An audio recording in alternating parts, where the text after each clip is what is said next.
ఓకేనా? అందరికీ నమస్కారం. 2 రోజుల క్రితం ఏదైతే కావలి శాసనసభ్యులు కావ్య కృష్ణారెడ్డి మా నాయకులను ఉద్దేశించి ఏదైతే అనుచిత వ్యాఖ్యలు చేశాడో వాటిని తీవ్రంగా ఖండిస్తూ జిల్లా యోజన విభాగం తరఫున ఈరోజు ప్రెస్ మీట్ ఏర్పాటు చేయడం జరిగింది. మరీ ముఖ్యంగా మా నాయకులు శ్రీ పర్వతిరెడ్డి చంద్రశేఖర్ రెడ్డి గారి గురించి అతి నీచంగా చెప్పడానికి కూడా వీల్లేనటువంటి భాషతో చాలా అసహ్యంగా మాట్లాడాడు ఈ కావ్య కృష్ణారెడ్డి.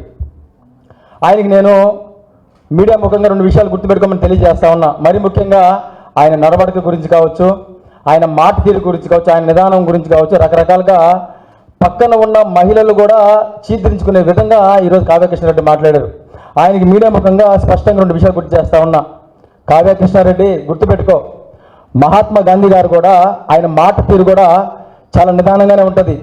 కానీ ఆయన నిదానమే బ్రిటిష్ వారి చేత మన దేశానికి స్వాతంత్రం తీసుకొచ్చింది. డాక్టర్ బిఆర్ అంబేద్కర్ గారి నడక కూడా చాలా నిదానంగానే ఉంటుంది. ఆ నిదానంలో ఉన్న వేగమే భారతదేశానికి రాజ్యాంగం తీసుకొచ్చింది. దాని సంగతి గుర్తుపెట్టుకోమని తెలియజేస్తా ఉన్నా. ఇక పర్వతిరెడ్డి చంద్రశేఖర్ రెడ్డి గారి గురించి మాట్లాడాలంటే ఒక గొప్ప చరిత్రను సృష్టించిన వ్యక్తి చంద్రశేఖర్ రెడ్డి గారు. చరిత్రలో ఏ పార్టీకి కూడా సాధ్యం కానటువంటి టీచర్ ఎమ్మెల్సీ ఎలక్షన్లో వైఎస్ఆర్ కాంగ్రెస్ పార్టీ తరఫున నిలబడి పోటీ చేసి ప్రతి ఒక్క వైఎస్ఆర్ కాంగ్రెస్ పార్టీ కార్యకర్త నాయకుడు గర్వంగా చెప్పుకునే విధంగా, చరిత్రలు నిలిపే విధంగా గెలుపొంది మా పార్టీకి బహుమానంగా ఇచ్చిన గొప్ప నాయకుడు చంద్రశేఖర్ రెడ్డి గారిని గుర్తు చేస్తా ఉన్నా మీకు. అదే కాకుండా రెడ్ క్రాస్ సేవ ద్వారా కొన్ని వేల మందికి అనేక విధాలైనటువంటి సేవా కార్యక్రమాలు చేసి ఆయన అదే నిదానమైన మాట తీరుతోనే, అదే నిదానమైన నడవడికతోనే అనేక విధాలమైన సేవలు చేసి ఈరోజు గవర్నర్ దగ్గర నుంచి మెడల్ అందుకునే స్థాయికి ఆయన సేవలు తీసుకొచ్చాయంటే దట్ ఈస్ పర్వతిరెడ్డి చంద్రశేఖర్ రెడ్డి అని చెప్పి ప్రతి ఒక్క వైఎస్ఆర్ కాంగ్రెస్ పార్టీ కార్యకర్త గర్వంగా చెప్పుకునే విధంగా మా నాయకుడు రాజకీయాలు చేస్తూ ఉంటే ఈరోజు ఆయన విమర్శిస్తూ ఉన్నాం. కావ్య కృష్ణారెడ్డి గుర్తుపెట్టుకో, చంద్రశేఖర్ రెడ్డి గారి వ్యక్తిత్వం, చంద్రశేఖర్ రెడ్డి గారి నడవడిక, చంద్రశేఖర్ రెడ్డి గారికి ఉన్న నిబద్ధతతో పోల్చుకుంటే నీ పౌరుషం, నీ మీసం, నీ రోషం, నీ మగతనం, నీ అధికారం, మతం ఇవన్నీ కూడా చంద్రశేఖర్ రెడ్డి గారి కాలి గోటికి కూడా సరిపోవడానికి మీడియా ముఖంగా నేను తెలియజేస్తా ఉన్నా. మరొకటి మా అధ్యక్షుడు కాకాని గోవర్ధన్ రెడ్డి గారి గురించి కూడా అవాకులు మాట్లాడే 2 రోజుల క్రితం నువ్వు గోవర్ధన గురించి నీకు క్లుప్తంగా ఒక విషయం తెలియజేస్తా ఉన్నా. ఏదైతే గోవర్ధన ప్రభుత్వం మీ ప్రభుత్వ అధికారంలోకి వచ్చినప్పటి నుంచి మిమ్మల్ని ప్రశ్నిస్తున్నానని, ప్రభుత్వానికి వ్యతిరేకంగా ప్రజల తరఫున పోరాటాలు చేస్తాననే ఒకే ఒక కారణంతో సంబంధం లేని కేసులన్నింటి కూడా ఆయన మీద పెడితే ఆ కేసుల్లో దాదాపు 87 రోజులు ఆయన జైలు నుంచి జైల్లో ఉంటే ఆ జైలు నుంచి బయటకు వచ్చే క్రమంలో దాదాపుగా కొన్ని వేల మంది నడి రోడ్లు నిలబడి ఆయన నీరాజనం పలికారంటే అర్థమవుతా ఉంది. ఓడిపోయినా సరే రాష్ట్రంలో కావచ్చు, జిల్లాలో కావచ్చు, జనాదరణ తగ్గిన నాయకుల్లో గోవర్ధన్ రెడ్డి గారు ఒకరని తెలియజేస్తా ఉన్నా. మరీ ముఖ్యంగా కావలి నియోజకవర్గం నాది అని చెప్పుకొని గాలివాటంలో గెలిచిన గాలి ఎమ్మెల్యేవి నీ కావలిలోనే టోల్ ప్లాజా దగ్గరే గోవర్ధన్ రెడ్డి గారిని ఎవరిని కలవనీయకుండా పోలీసులతో పటిష్ట బందోబస్తుతో ఏర్పాటు చేసి గోవర్ధన్ రెడ్డి గారి దమ్ము ధైర్యంతో ముందుగా పసిగట్టి పోలీసుల చేత బందోబస్తు ఏర్పాటు చేసిన నీచమైన నీదని తెలియజేస్తా ఉన్నా. మరొక విషయం, రామిరెడ్డి ప్రతాప్ అన్న గురించి రకరకాలుగా ఈరోజు మాట్లాడుతూ ఉన్నాం.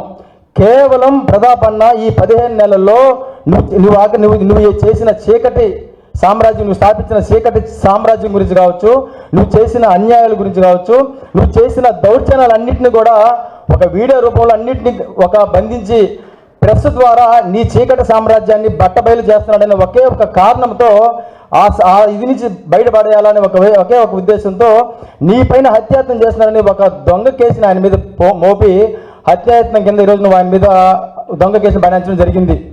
గుర్తుపెట్టుకో, నిజంగా హత్యాయత్నమే చేయాలనుకున్నా నీలాంటి చెత్త గురించి ఆలోచన చేసే ఉంటే, మా ప్రభుత్వ అధికారులు ఉన్నప్పుడు నీలాంటి వ్యక్తుల గురించి ఆలోచన చేసి ఉంటే కనీసం నువ్వు నామినేషన్ ఇచ్చినటువంటి రోడ్లో కూర్చునేవాడు కాదని నీకు మీడియా ముఖంగా తెలియజేస్తా ఉన్నా. మాటికి ముందు నా మీసం ఎంత పొడవు, నేను ఇంత మొగాడిని, నాకు ఇంత పౌరుషం ఉంది, నాకు ఇంత అధికారం ఉందని తెలియజేస్తూ ఉండవు. ఎవరికైతే ఏదైతే తక్కువ ఉంటుందో దాన్ని ఎక్కువగా చెప్పుకుంటారని అనుకుంటా ఉంటారు. నువ్వు ఇంత పెద్ద పొడుగుంటావనో, నీ మీసలు ఎంత ఇది ఉంటాయనో, నువ్వు ఇంత పెద్ద అందగాడువనో నీకు కావలి నియోజకవర్గ ప్రజలు నీకు ఓట్లు వేయలా.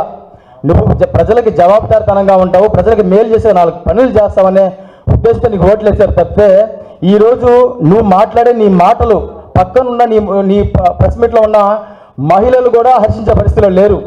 నీవు ఏ ప్రెస్ మీట్లో మాట్లాడినా, నువ్వు ఎక్కడ ప్రెస్లో మాట్లాడినా నీ మాటల్ని కనీసం నీ కుటుంబ సభ్యులతో కూర్చొని చూసే ధైర్యమే నీకు ఉందని తెలియజేస్తా ఉన్నా. అట్లాంటి నువ్వు ఈరోజు మా నాయకుల గురించి అవాకులు చవాకులు మాట్లాడుతూ ఉండవు.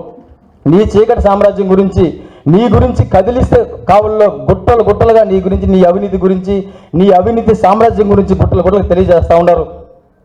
మనీ స్కామ్లో నువ్వు చేసినటువంటి అతిపెద్ద స్కాము, ప్రజల్ని నాశనం చేస్తూ ఈరోజు నువ్వు చేస్తున్న స్కామ్లన్నీ బయట పెడతానన్న ఒకే ఒక ఉద్దేశంతోనే ఈరోజు ప్రతాప్ రెడ్డి గారి మీద హత్యాయత్నం కేసు మోపామని మీకు తెలియజేస్తా ఉన్నా.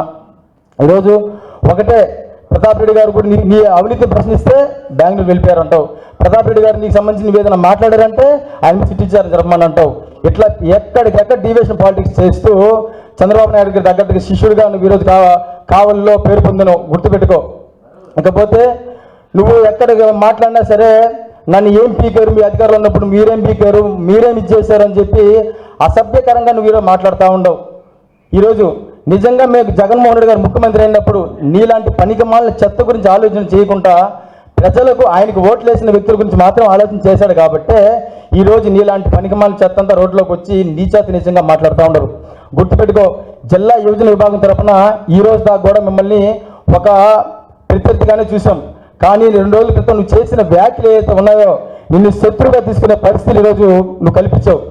నిజంగా ఈసారి అధికారం మారినప్పుడు నా అధినాయకుడు జగన్మోహన్ రెడ్డి గారు ముఖ్యమంత్రిగా బాధ్యతలు చేపట్టినప్పుడు మేము పీకాల్సిన పరిస్థితి కానీ వస్తే గుర్తుపెట్టుకో, నీ చెడ్డుతో కూడా పీకి నడి రోడ్లో ప్రజా కోర్టులో నేను దోచుకు నిలబెట్టే కార్యక్రమం కూడా వైఎస్ఆర్ కాంగ్రెస్ పార్టీ తరఫున తీసుకుంటామని తెలియజేస్తూ, మరీ ముఖ్యంగా కావలి నియోజకవర్గంలో నువ్వు చేసే దౌర్జన్యాలని ప్రశ్నిస్తున్నారని ఒక 2 దళితుల మీద అత్యంత దారుణంగా, ఒకరు ఒక వార్డు ఇన్ఛార్జి, ఇంకొకరు విలేకరి, వాళ్ళిద్దరి మీద గతంలో ఎప్పుడు కూడా కేసులు లేకపోయినా సరే వాళ్ళ మీద అక్రమంగా కేసులు బనాయించి వాళ్ళ మీద రౌడీ షీట్ ఒప్పించిన ఘనత నీది. మనీ స్కామ్లో 100 కోట్లకు సంబంధించిన స్కామ్లో నువ్వు దోచుకున్న డబ్బంతా ఘోరంగా ఖండిస్తామని తెలియజేస్తా ఉన్నా. మరెన్నో వీడియోల కోసం మా ఛానల్ ని సబ్స్క్రైబ్ చేసుకుని పక్కనే ఉన్న బెల్ ఐకాన్ ని క్లిక్ చేసి యాక్టివేట్ చేసి